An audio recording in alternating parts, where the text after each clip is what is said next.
లేకపోతే చెవులకో మెళ్ళనో ఏదో వేసుకొని వస్తారు కదా, ఆ దాని మీద నాశ పుట్టింది. నా మధ్యకాలంలో ఒక ఆవిడ నాకు ఫోన్ చేసి అడిగింది, ఏమండి లాస్ట్ శుక్రవారం రోజు ఈ శుక్రవారం రోజు చెవులు వేరే కదండి అంది. అయ్యో బాబోయ్, నేను నా చెవులు వేరా, ఈ చెవులి సంగతి నాకు తెలియదు. లేకపోతే మా వాళ్ళు అంటారు, అక్క నేను ఆ రోజు పలానా చీర కట్టుకున్నాను కదా, ఆ చీర ఎట్లుంది. నేను చీరలుగా చూడటానికి రాలా చర్చికి, వాక్యం చెప్పడానికి వచ్చాను, వాక్యం చెప్పి వెళ్ళిపోతా. చీరలు చూడటానికి రాలేదు, నాకు పని లేదా చీరలు చూడడానికి అంటే. చాలాసార్లు ఇది చెప్తూ ఉంటారు. ఓ పాస్టర్ గారు ఇట్లానే ఫారెన్ నుంచి చాలామంది వచ్చారంట. ఇప్పుడు రోజుల్లో వాళ్ళని ఫారినర్స్ అని పిలుస్తున్నారు. అప్పుడు రోజులు ఏం పిలిచేవాళ్ళు?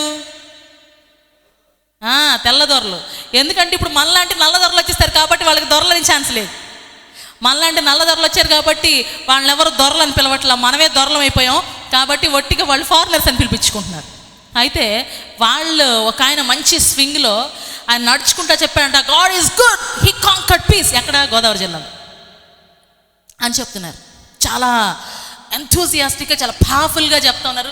అటు ఇటు తిరుగుతా God is good, he conquered peace అని చెప్తున్నారు.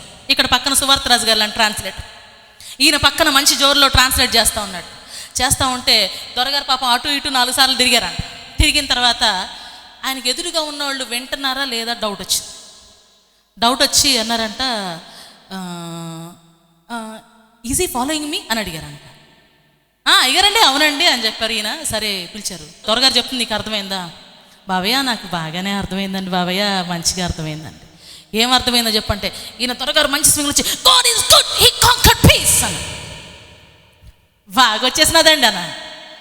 ఏమొచ్చిందో చెప్పు ఆయనకి అంటే, ఏముందయ్యా ఆయన ఎంతకటి నుంచి చెప్తానే ఉన్నాడండి, కడిది గుడ్డు కంకర పీసు అన్నాడండి. సో అంటే అసలు ఈ గాడిద గుడ్డు గంగర్ పీస్ అనే మాట గోదావరి జిల్లాల నుంచే పుట్టుకొచ్చింది. ఐఎమ్ నాట్ జోకింగ్, సీరియస్లీ, నిజంగానే ఇది అక్కడి నుంచే స్టార్ట్ అయింది. ఇప్పుడు చాలాసార్లు గాడిద గుడ్డు అనే మాట వింటూ ఉంటాం కదా మనం. సో ఆ మాట అక్కడి నుంచే స్టార్ట్ అయింది. ఆయన పాపం అని, ఇది ఇప్పుడు కాదు, ఇది ఎప్పుడంటే ప్రాబ్లీ 60s జరిగిన విషయం ఇది. ఇప్పుడుకి అది ఏదైనా విషయం వస్తే గాడిద గుడ్డు అంటాం కదా మనం మామూలుగా క్యాజువల్. నిజంగా గాడిద గుడ్డు పెట్టదు, కానీ మనం అది కామన్గానే మాట. ఆ మాట అక్కడి నుంచే వచ్చింది. పాపం పెద్ద ఆయన ఆ మాట మనకు వదిలేసిపోయాడు. సో కాబట్టి ఇక్కడ మనకి ఎన్ని రకాల సంచులు కనిపిస్తున్నాయి? ఇక్కడ లంచం కలిగినటువంటి సంచి కనిపిస్తుంది, అతిక్రమం చేసే సంచి కనిపిస్తుంది, దొంగలించే సంచి కనిపిస్తుంది, చినిగిపోయిన సంచి కనిపిస్తుంది, హెచ్చు తగ్గులు గల సంచి కనిపిస్తూ ఉంది, తప్పు త్రాసు రాళ్ళు కలిగినటువంటి సంచి కనిపిస్తూ ఉంది. అట్లాగే అందరికీ కలిపినది కామన్గా దొంగ సంచి ఒకటి ఉంది. ఓకే, సో అక్కడ అయితే దేవుడు మన సంచులు మంచిగా ఉండాలి అంటే what we have to do, ఏం చేయాలి మనం? ఏం చేయాలంటే ఒకసారి చూద్దాం. లూకాసు వార్త 12వ అధ్యాయం 33వ వచనం. Luke 12 chapter 33rd verse. కలిగిన వాటిని అమ్మి ధర్మము చేయుడి, పాతగిలని సంచులు. అక్షయమైన ధనం సంపాదించుకోవాలంటే కలిగినది అమ్మి మనం ధర్మం చేయగల స్థితిలో ఉండాలి. అసలు ఇది అసంభవమైన విషయం. కొత్తది సంపాదించుకోవాలంటే ట్రై చేస్తాం, కానీ ఉన్నది అమ్మి ఇవ్వటం అంత ఈజీ అంటారా? చాలా కష్టం కదా. యాక్చువల్గా దేవుడు కుడి చేత్తో వచ్చింది ఎడించడానికి తెలియకూడదని చెప్పాడు. But still I just want to encourage you by telling my testimony. ఒకరోజు ఒక పాస్టర్ గారు మా ఇంటికి వస్తుంటే దేవుడు నన్ను అడిగారు, అనుపమ నీ దగ్గర ఉన్న వాటిలోంచి ది బెస్ట్ నాకు ఒకటి కావాలి, ఇస్తావా అని అడిగారు. ప్రభా తప్పకుండా, ఖచ్చితంగా, మీరు అడిగారు నేను ఇవ్వకపోవడం ఏంటి ప్రభా అంటే, నువ్వు సంపాదించిన దానిలోంచి ఏమి ఇస్తావు? నేను సంపాదించిన దానిలోంచి ఏమీ లేదు. ఎందుకంటే నేను సంపాదించిన ఆ బ్యాంక్ బ్యాలెన్స్ అంతా నేను మినిస్ట్రీ స్టార్ట్ చేసినప్పుడు ఆ మినిస్ట్రీకి 1,00,000 ఇవ్వు, ఈ మినిస్ట్రీకి 2 లక్షలు ఇవ్వు, వాళ్ళకు ఒక 5 లక్షలు ఇవ్వు అని దేవుడు నేను సంపాదించిన నా బ్యాంక్ బ్యాలెన్స్ అంతా వాళ్ళకి అందరికి ఇప్పించేశాడు. I remain with zero. అంటే మామూలు బ్యాంక్ బ్యాలెన్స్ 1000 రూపీస్ ఏదైతే ఉండాలో అదే నా బ్యాంక్ బ్యాలెన్స్. అంతకన్నా ఎక్స్ట్రా ఏమి లేకుండా నేను కెరియర్ స్టార్ట్ చేశాను. అట్లాంటి పరిస్థితుల్లో దేవుడు నేను సంపాదించుకుంది ఏమన్నా ఉందయా అంటే నా గోల్డ్ ఉండొచ్చు, అంతకన్నా ఏం లేదు. సో ఆ పరిస్థితుల్లో అడిగారు. చెప్పిన తర్వాత నాకు నీ దగ్గర ఉన్న దానిలో ది బెస్ట్ కావాలి అన్నారు. సరే ప్రభా మీరు ఏమంటది, పాస్టర్ గారు ఒక ఆయన వస్తున్నారు, ఆయనకి నీ డైమండ్ నెక్లెస్ తీసి ఇచ్చేయమన్నారు. లేడీస్కి నగలియాలంటే ఎట్లుంటుందండి అసలు? యాక్చువల్గా అంటే గోదావరి జిల్లాల గురించి ఇంకో మాట చెప్తా. మినిస్ట్రీస్ అన్నీ చెప్పే మాట ఏంటంటే, గోదావరి జిల్లాల వాళ్ళు సో చేసినంత సీడ్ ఇంకా ఏ జిల్లా వాళ్ళు కూడా చేయరంట. హల్లెలూయా, హల్లెలూయా. నిజంగా it's a credit to you. మంచి కాంప్లిమెంట్ అది. ఆ ఇచ్చే హృదయం కలిగి ఉండటం అనేది చాలా గొప్పదైన విషయం. చాలామంది చెప్తారు ఈ మాట. అయితే ఇందులో గోల్డ్ తీసివ్వాలంటే కాస్త కష్టంగానే ఉంటుంది. అయితే నేను ఒక్కటే అనుకున్నాను, దేవుడు చెప్పారు ఇస్తాను. నేను ఇంట్లో వాళ్ళకి ఎవరికి చెప్పలేదు. కవర్లో డైమండ్ నెక్లెస్ పెట్టేశాను, ఆఫరింగ్ కలిపేసేసి ఇచ్చి, అయ్యా పాస్టర్ గారు దేవుడు మీకు ఇది ఇవ్వమన్నారు, ఇందులో డైమండ్ నెక్లెస్ ఉందండి, నేను ఇస్తున్నాను. My church member was there at that point of time. ఒక అబ్బాయి అక్కడే ఉన్నాడు. అక్క డైమండ్ నెక్లెస్ ఇచ్చేస్తున్నారా? అదేంటక్క? నువ్వు ఎక్కువ మాట్లాడవాకు, దేవుడు ఏమన్నాడు రా, ఇస్తున్నాను. అక్క ఆయన పెంతుకొస్తారు పాస్టర్ అక్క, ఏం చేసుకుంటాడు? వాళ్ళు ఏం చెవులు పెట్టుకుంటారో ముక్కులు పెట్టుకుంటారు, వాళ్ళకి ఎందుకు డైమండ్ నెక్లెస్? ఎవరికన్నా ఉపయోగం ఉన్న వాళ్ళకి ఇచ్చినా ఒక అర్థం ఉంది, వాళ్ళు వేసుకుంటారు. తీసుకెళ్ళి అమ్మేసుకుంటాడో ఏం పాడు? అమ్మేసుకుంటే నాకెందుకు, ఎవరికన్నా ఇచ్చుకుంటే నాకెందుకు, ఏం చేసినా నాకు అనవసరం. ఇవ్వమన్నాడు దేవుడు, ఇవ్వటం వరకు నా డ్యూటీ అంతే. తీసుకునే వాళ్ళుగా కాకుండా ఇచ్చే స్టేజ్కి మనం వెళ్ళగలిగి ఉండాలి. హల్లెలూయా, హల్లెలూయా. మనం దేవునితో ఒక సత్య సంబంధం కలిగి ఉండాలి. దేవుని దగ్గర నుంచి ఆస్తి ఎలా సంపాదించుకోవాలో ముందు మనం తెలుసుకోవాలి. ఎప్పుడైతే ఆ టెక్నిక్స్ మనకు తెలిసి ఉంటాయో అప్పుడు మన జీవితం ఆశీర్వదించబడుతుంది. ఇక్కడ ఇచ్చే హృదయం అనే పాయింట్లో not only giving money, it is our responsibility to give our families for the Kingdom of God. చాలాసార్లు మన బాధాకరమైన విషయం ఏంటంటే పాస్టర్స్ కుటుంబాల్లో బాగా నెగ్లెక్టెడ్ ఏరియా ఏంటంటే ఫ్యామిలీ. మీటింగ్స్ గొడవలో పడిపోయి భార్యని లేకపోతే భర్తని, అలా మాలాగా ఉండే వాళ్ళు తక్కువ మంది. లేడీస్ కంప్లీట్గా మినిస్ట్రీలో ఉండి జెంట్స్ ఇంట్లో ఉండే వాళ్ళు తక్కువ మంది కాబట్టి ఫ్యామిలీ నెగ్లెక్ట్ అయిపోతూ ఉంటుంది. మీ భార్యలు పిల్లలు నెగ్లెక్ట్ అయిపోతూ ఉంటారు. పిల్లలు సరదాగా బయటికి తీసుకెళ్ళమంటే తీసుకోగలిగిన పరిస్థితిలో ఉంటారండి. అదే రోజు సాయంత్రం మీటింగ్ ఉంటుంది, పిల్లలకి ఒళ్ళు మండుతూ ఉంటుంది. ఈ డాడీ ఎప్పుడు ఇంతే, ఒక్కసారి కూడా తీసుకెళ్ళడు. ఎందుకు? మా పక్కింట్లో వాళ్ళు చూడు. సో పిల్లలకి కాన్సన్ట్రేషన్ పక్కకి వెళ్ళిపోతూ ఉంటుంది. మనకు ప్రేమించడానికి ప్రేమ ఉంటుంది, క్రియలేని విశ్వాసం వ్యర్థం. కాబట్టి ఆ ప్రేమ చూపించుకోవడానికి టైం ఉండదు కాబట్టి ఫ్యామిలీ మనల్ని మిస్ చేస్తూ ఉంటుంది చాలాసార్లు. ఆ మిస్ అయిన పరిస్థితుల్లో ఈ రోజున డైవోర్స్ కేసులు బాగా పెరిగిపోవడానికి కారణం భార్యల పట్ల సరిగ్గా స్పెండ్ చేయలేని భర్తలు అంటలో నాకు ఎట్లాంటి సందేహం లేదు. మన కుటుంబాలు మనం కట్టుకోలేకపోతే జనానికి మనమేం చెప్తాం? మన కుటుంబాలు మనం స్థిరంగా నిలబడలేకపోతే మిగతా వాళ్ళకి చెప్పడానికి వెళ్ళి వాళ్ళ ఫ్యామిలీని చూసుకోమని అంటారు రేపు మనల్ని. మన కుటుంబాలు మనం కట్టుకోవాలంటే ముందు మన ఫ్యామిలీస్ బాగా చూసుకోవాలి. First it is your basic responsibility to satisfy your wife. అన్ని విషయాల్లో ఫిజికల్గా, మెటీరియలిస్టిక్గా, ఫినాన్షియల్గా అన్ని విషయాల్లో భార్యల్ని సాటిస్ఫై చేయాల్సిన బాధ్యత భర్తలదే. అట్ ద సేమ్ టైం పిల్లలు, ఎందుకు ఏలీ కుమారులు చెడిపోయారు, ఎందుకు సమూయేలు కుమారులు చెడిపోయారు, ఎందుకు మన పిల్లలు చెడిపోవాలి? హాస్టల్ పిల్లలండి అంతే, పాడైపోతారు, చదువు రాదు. ఎందుకు రా చదువు? మనోళ్ళు ఎందుకు టాప్ ర్యాంకర్స్గా నిలబడలేకపోతున్నారు? మనోళ్ళు ఎందుకు ఒక హై లెవెల్లో ఉండలేకపోతున్నారు అంటే మనకేరక్కడ తీరా భార్యలను తెచ్చుకునేటప్పుడు కూడా కొంచెం కాలింగ్ ఉన్న అమ్మాయి, కాస్త మినిస్ట్రీ పట్ల కమిట్మెంట్ ఉన్న అమ్మాయి కాకుండా ఎవరో ఒకళ్ళని చేసుకుంటారు. ఆ తర్వాత వాళ్ళకి కమిట్మెంట్ ఉండదు, వాళ్ళకి రెస్పాన్సిబిలిటీ ఉండదు, వాళ్ళని లోకం లాగేస్తూ ఉంటుంది, మనల్ని సేవ పిలుస్తూ ఉంటుంది, పిల్లలు అన్యాయం అయిపోతారు. చాలా చాలా చాలా ఇంపార్టెంట్ ఫ్యామిలీని మనం జాగ్రత్త తీసుకోవటం, ఫ్యామిలీ పట్ల రెస్పాన్సిబుల్గా ఉండటం. ఎప్పుడైతే ఉంటామో అక్కడ ఆశీర్వాదం మొదలవుతుంది. గొడవ లేకుండా, ఒక డిస్టర్బెన్స్ లేకుండా ఉండగలిగితే ఫ్యామిలీ ఆశీర్వదించబడినట్లే. మన పిల్లలు చెప్పుకోవాలి, మన గురించి చెప్పాలంటే సంఘస్థులు కాదు. సంఘస్థులు ఏముందో చూస్తారు మనల్ని బయట నుంచి, మన లోపల చూసేది మన పిల్లలే. షర్ట్ మార్చుకొని బన్నీ లుంగితో మిమ్మల్ని చూసేది వాళ్ళే, నైటీలతో చూసేది వాళ్ళే. వాళ్ళు చెప్పాలి మన బ్రతికేంటో. ఎవరక్కర్లా, సంఘాలు బయట వాళ్ళు చెప్పక్కర్లా, మన కుటుంబం మాట్లాడాలి మన గురించి. సో కుటుంబ వ్యవస్థలో మనము స్ట్రాంగ్గా ఉన్నప్పుడే మన సాక్ష్యాలు నిలబడతాయి, మన జీవితాలు నిలబడతాయి, మన సేవ ఆశీర్వదించబడుద్ది. ఒకవేళ మన పిల్లలే సరిగ్గా లేకపోతే ఏం చేయలేం.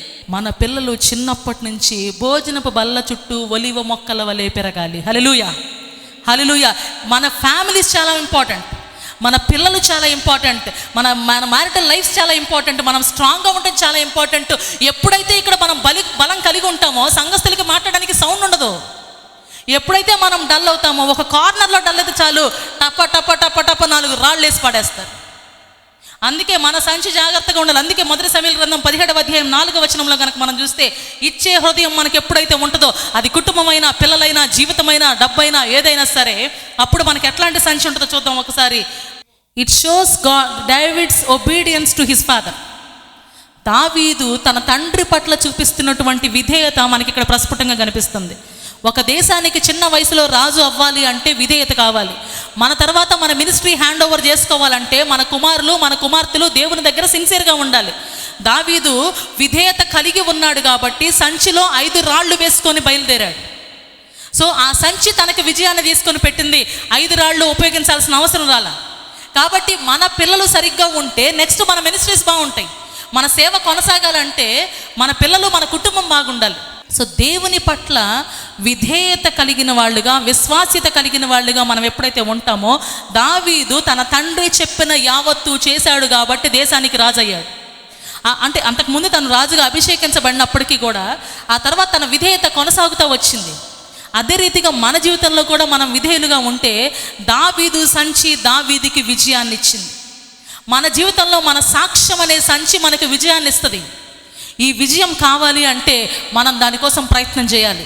పట్టించుకోకుండా ఉండి నెగ్లెక్ట్ చేసి, లేకపోతే మన జీవితంలో రకరకాల పరిస్థితుల్లో ఓడిపోతే మన తర్వాత జీవితాల్లో మన సంచిలో మేము ఉండటానికి ఏం మిగలదు, చిల్లు సంచి అయిపోద్ది. ఆ తర్వాత మన తర్వాత చెప్పడానికి సాక్ష్యము మిగలదు, ఉండటానికి మినిస్ట్రీ మిగలదు. మినిస్ట్రీలు కొనసాగించబడాలి అంటే, కుటుంబ వ్యవస్థ కొనసాగించబడాలి అంటే వ్యక్తిగత సాక్ష్యం చాలా ముఖ్యం. అందుకే అంటారు కదా, వాక్యము వెల్లడి అగుట చేతనే వెలుగు కలుగును. వాక్యము, ప్రార్థన, సాక్ష్యము, ఈ 3 కలిస్తేనే వెలుగు, ఈ 3 కలిస్తేనే జీవితం. సో దేవుడు ఈరోజు మనతో మాట్లాడుతుంది ఇదే. ఇన్ని రకాలైన సంచులు మనం చూస్తాం. లంచం కలిగిన సంచిని చూసాం, అతిక్రమం కలిగిన సంచిని చూసాం, దొంగిలించే సంచిని చూసాం, చినిగిపోయిన సంచిని చూసాం, హెచ్చు తగ్గులు కలిగిన సంచిని చూసాం, తప్పు త్రాసు రాళ్ళు కలిగినటువంటి సంచిని చూసాం, అందరూ కలిసి ఒకే ఉండే కామన్ సంచి, ఇక పాడైపోయిన సంచిని చూసాం. ఇన్ని చేసిన తర్వాత దేవుని దగ్గర సిన్సియర్గా నిలబడితే, దేవుని దగ్గర మన జీవితం కడుక్కొని ఆయన దగ్గర పరిశుద్ధంగా మనం గనక ఉంటే, దేవుని దగ్గర మనం నమ్మకంగా గనక ఉంటే దేవుడు మన సాక్ష్యాన్ని బ్లెస్ చేస్తాడు. మన కుటుంబాల గురించి మనం ఎప్పుడైతే పట్టించుకుంటామో, అందుకే అంటారు కదా, ఎంట గెలిచి రచ్చ గెలవాలి. మనం రచ్చ గెలిచి ఇంట్లో గెలవకపోతే ఒక లోకమంతా సంపాదించుకొని తన ప్రాణాన్ని పోగొట్టుకుంటే ఏం ప్రయోజనం? వేస్ట్. ఎంతమంది విశ్వాసాలు సంపాదించుకున్నా ఇంటికి వచ్చేటప్పటికల్లా ఇంట్లో భార్య పిల్లలు కనుక సరిగ్గా మన కోఆపరేట్ చేసేవాళ్ళుగా లేకపోతే విసుగు పుట్టిపోద్ది, విరక్తి పుట్టిపోద్ది జీవితం. ఎందుకంటే బయటంతా అలసిపోయి వస్తాం, ఇంటికి వచ్చినప్పటికల్లా కొత్త టెన్షన్లు పడాలంటే కష్టం. కాబట్టి ముందే మనం జాగ్రత్త పడటం మేలు. ఎప్పుడైతే జాగ్రత్త పడతామో, ఎప్పుడైతే నమ్మకంగా ఉంటామో, ఎప్పుడైతే స్థిరంగా ఉంటామో మన కుటుంబాలు దీవించబడతాయి. దేవుడు ఈరోజు మనతో మాట్లాడుతున్నటువంటి విషయం ఇదే. మనమందరం కూడా 1 నిమిషం తల్లు వంచి ప్రార్థన చేసుకుందాం. మహోన్నతుడా, సర్వశక్తిమంతుడా, సర్వాధికారి, సర్వోన్నతుడా, సర్వసృష్టికర్త, సకల ఆశీర్వాదాలకు కారణభూతుడైన మా దేవా, శ్రీమంతుడా, పరిశుద్ధుడా, ఘనుడా, నీకు స్తోత్రాలు, వందనాలు చెల్లిస్తున్నాను ప్రభా. నాయనా ప్రభా, తండ్రి దేవన్న ప్రభా, అద్భుత రీతిగా తండ్రి దేవన్న ప్రభా ఇక్కడ సేవకులందరితో మీరు మాట్లాడిన విధానాన్ని బట్టి మీకు స్తోత్రం. నమ్మదగిన దేవుడమైనందుకు మీకు స్తోత్రం. శరరబరిక హందరబ శహస్త హరిబహలరబ శలరబరికందరబ. నా ప్రియ బిడ్డలారా, మీ దేవుడైన యెహోవానగు నేను ఈ విధముగా సెలవిచ్చుచున్నాను. మిమ్మల్ని ప్రత్యేకముగా పిలుచుకొని నా సేవలో వాడుకొనుచున్న నేను మీ కుటుంబముల పట్ల ఆసక్తి కలిగిన వాడనై వాటిని చక్కబరచవలనని మీ కొరకు నేను దిగి వచ్చి ఉన్నాను. మీ కుటుంబములో చింతలు ఉండనేలా కుటుంబము కొరకు వారములో 1 పూట ఉపవాసం ఉండి ప్రార్థన చేయుట ఆరంభించుడి.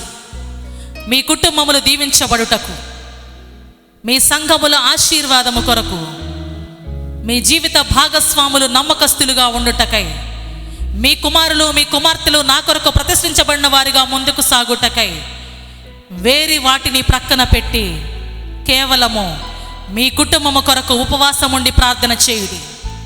అట్లు చేసిన ఎడల రాబోవు దినములలో మీరు అడగక మునిపే మీకు కావలసినవన్నీ నేను ఇచ్చేదనని మీ దేవుడైన యెహోవా మీకు సెలవిచ్చుచున్నాడు. నా ఆకాశపు తలుపులను తెరిచి ఐశ్వర్యమును మీ జీవితములో కుమ్మరించుదనని మీ దేవుడు మీకు మాట ఇచ్చి ఉన్నాడు. ఆకాశమును భూమిను గతించినను నా మాటలు నిరర్థకము కానేరవని మీ దేవుడు సెలవిచ్చి ఉన్నాడు. సేవకులారా, మిమ్మను నేను ఘనముగా ప్రేమించెదను, మిమ్మను ఘనపరిచెదను. మీ ప్రతి అవసరత నాకు తెలిసే ఉన్నది. మనుషుల తట్టు చూడకుడి, నా తట్టు మళ్ళుకొనుడి. నా ఎదుట మోకరించి మీ ప్రతి అవసరతను నా ముందుంచుడి. మీరు అడిగిన వాటికంటేను ఊహించిన వాటికన్నెను గొప్పదైన ఆశీర్వాదములు నేను చూచెదను. మీ జీవితములోకి నింపెదను. మీ జీవితములో సమస్తమును నేను అనుగ్రహించెదను. ఈ దినమున నమ్మకముగా చేతులెత్తిన మీకు ఆగస్టు మాసము మొదలుకొని ఐశ్వర్యము ప్రారంభించుట మీరు చూచెదరు. మీ జీవితముల్లో సమృద్ధిని మీరు చూడబోచున్నారు. మీరు సిద్ధపడుడి, సంపాదించుకొనుటకై ప్రార్థన చేయుడి, మెళకువగా ఉండి దానిని స్వతంత్రించుకొనుడి. ఇదే ప్రభువు యెహోవా వాక్కు. మన దేవుడు ఎంతైనా నమ్మదగిన దేవుడు. 2-3 days నుంచి I started recounting on what God has given us. So 2012లో దేవుడు నాకు ఇచ్చిన వాగ్దానం ఏంటంటే, the Lord that seeth in secret will bless you openly అని చెప్పాడు. అంటే రహస్యం అందు చూచున్న దేవుడు మిమ్మల్ని ఆశీర్వదించును అని చెప్పింది. అయితే నేను స్టార్ట్ చేసుకుంటుంటే ఎన్ని ఆశీర్వాదాలు అంటే లెక్కించలేను నేను, అన్ని ఆశీర్వాదాలు ఉన్నాయి. బట్ ద ఫస్ట్ ప్లేస్ అని అంటే దిస్ చర్చ్. ఎందుకు అంటే ఇట్స్ నాట్ అన్ ఎగ్జాజరేషన్. మళ్ళీ ఒకసారి చెప్తున్నా, ఈ చర్చ్ వల్ల నా యొక్క ఆత్మీయ స్థితిలో I have grown to a large extent, huge extent అని చెప్పొచ్చు. అసలు ఎంత టాప్ మోస్ట్ పొజిషన్ అంటే ఆ స్థితికి వచ్చాను నేను. నా ఆత్మీయ స్థితిలో ఎంతో గ్రోత్, నా స్థితే కాదు నా పిల్లల స్థితి కూడా. అండ్ ఈ చర్చ్కి వచ్చాకే నేను ఆత్మీయ వరాలని, ఆత్మీయ ఫలాల్ని పొందుకున్నా. I started talking in tongues. My daughter started talking in tongues. Still they are to be baptized. మా పిల్లలు ఇద్దరు, మా హస్బెండ్ బ్యాప్టిజం తీసుకోవాలి. I'm only praying for that also God will do. అదే కాకుండా ప్రతి సమయంలో నా అక్కర్లో, నా బాధలో, నా ఆలోచనలో, మా పిల్లల చదువుల్లో అయితే ఏంటి, అండ్ అనారోగ్య స్థితిలో మరి ముఖ్యంగా ఎంతో అనారోగ్యంగా ఉన్నప్పుడు నా భర్తని, నా పిల్లల్ని దేవుడు ఎంతో అద్భుత రీతిగా స్వస్థపరిచినాడు. మేము ఏ హాస్పిటల్కి వెళ్ళలేదండి ఈ ఇయర్లో చెప్పాలంటే. హార్డ్లీ ఓన్లీ ఒక్కసారి మా షీనాని తీసుకెళ్లాల్సి వచ్చింది. But then that also hardly she had taken any medicines చెప్పాలంటే. ఓన్లీ 1 or 2 months అంతే. అంతకుమించి మేము జస్ట్ ఒక పారాసిటమాల్, యాంపిసిలిన్ అంతే. ఆ చిన్న చిన్న ట్యాబ్లెట్స్తోని హెల్త్ మొత్తం సెట్ అయిపోయింది అసలు ఈ ఇయర్లో. అండ్ ఎస్టర్డే లాస్ట్ నైట్ కూడా జయంత్ ఎంత ఫీవర్తో ఉన్నాడంటే ఇట్ వాజ్ ఆల్మోస్ట్ 104. ఏంటి ప్రభా అసలు నేను రేపు చర్చ్కి కూడా వెళ్తానా లేదా అనుకున్నా. I was only praying.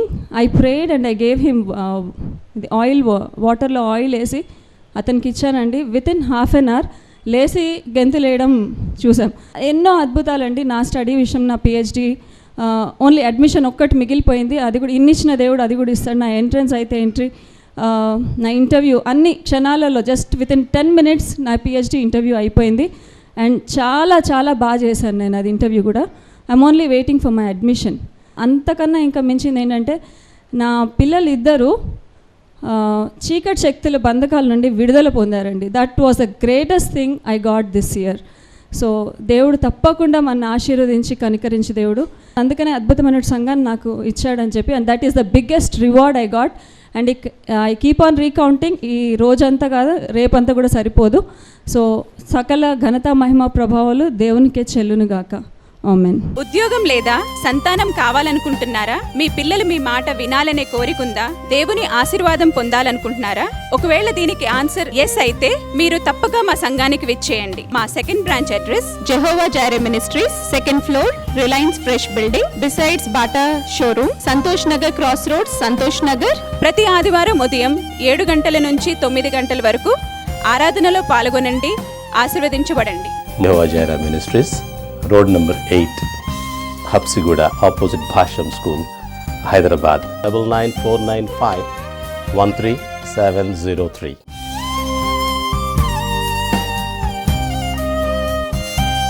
దేవుడు మిమ్మల్ని దీవించును గాక.